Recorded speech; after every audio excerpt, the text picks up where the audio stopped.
A Visit from St. Nicholas by Clement Moore. The poem is arguably the best-known verse ever written by an American. It was first published anonymously in the Troy New York Sentinel on December 23rd, 1823. Remember that, Ben? Having been sent there by a friend of Clement Moore and was reprinted frequently thereafter. The poem was first attributed in print to Moore in 1837. Moore himself acknowledged authorship when he included it in his 1844 anthology of his works called Poems, and he did it at the insistence of his children, for whom he had originally written the piece. Moore had not wished at first to be connected with the unscholarly verse, given his public reputation as an erudite professor. By then, the original publisher and at least 7 others had already acknowledged his authorship. The poem was penned earlier at Constable Hall. He was visiting his cousin Mary McVicker, what is now known as Constable in Lewis County. Constableville, sorry. A Visit from St. Nicholas is largely responsible for the conception of Santa Claus from the mid-19th century to today, including his physical appearance, the night of his visit, his mode of transportation, the number and names of his reindeer, and the tradition that he brings toys to children. Prior to the poem, American ideas about St. Nicholas and other Christmastime visitors varied considerably.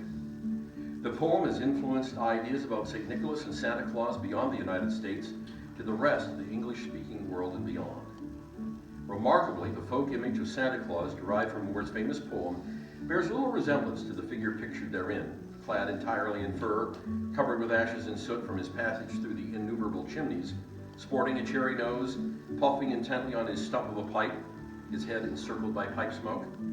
And since 1911, the Church of the Intercession in Manhattan has held a service that includes the reading of the poem, followed by a procession to Moore's tomb at Trinity Cemetery on the Sunday before Christmas. We'll read the poem, but we're making no treks to any cemeteries, all right? 'Twas the night before Christmas, and all through the house, a creature was stirring, not even a mouse. The stockings were hung by the chimney with care in hopes that St. Nicholas soon would be there. The children were all nestled snug in their beds, while visions of sugar plums danced in their heads. And Mama in her kerchief and I in my cap had just settled down for a long winter's nap. When out on the lawn there arose such a clatter, I sprang from my bed to see what was the matter. Away to the window I flew like a flash, tore open the shutters and threw up the sash. The moon on the breast of the new fallen snow gave the luster of midday to objects below. What to my wondering eye should appear but a miniature sleigh and 8 tiny reindeer. With a little old driver so lively and quick, I knew in a moment it must be St. Nick. More rapid than eagles his coursers they came, and he whistled and he shouted and he called them by name. Now Dasher, now Dancer, now Prancer and Vixen, on Comet, on Cupid, on Donner and Blitzen, to the top of the porch, to the top of the wall. Now dash away, dash away, dash away all. As dry leaves that before the wild hurricane fly, when they meet with an obstacle, mount to the sky. So up to the housetop the coursers they flew, with a sleigh full of toys, and St. Nicholas too. And then, in a twinkling, I heard on the roof, prancing and pawing of each little hoof. As I drew in my hand and was turning around, down the chimney St. Nicholas came with a bound. He was dressed all in fur from his head to his foot, and his clothes were all tarnished with ashes and soot. A bundle of toys he had flung on his back, and he looked just like a peddler opening his sack. His eyes, how they twinkled, his dimples, how merry. His cheeks were like roses, his nose like a cherry, and his droll little old mouth was drawn up like a bow, and the beard on his chin was as white as the snow.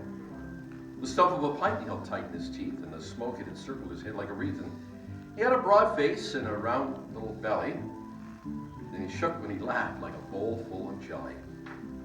He was chubby and plump, a right jolly old elf, and I laughed when I saw him in spite of myself. A wink of his eye and a twist of his head soon gave me to know I had nothing to dread.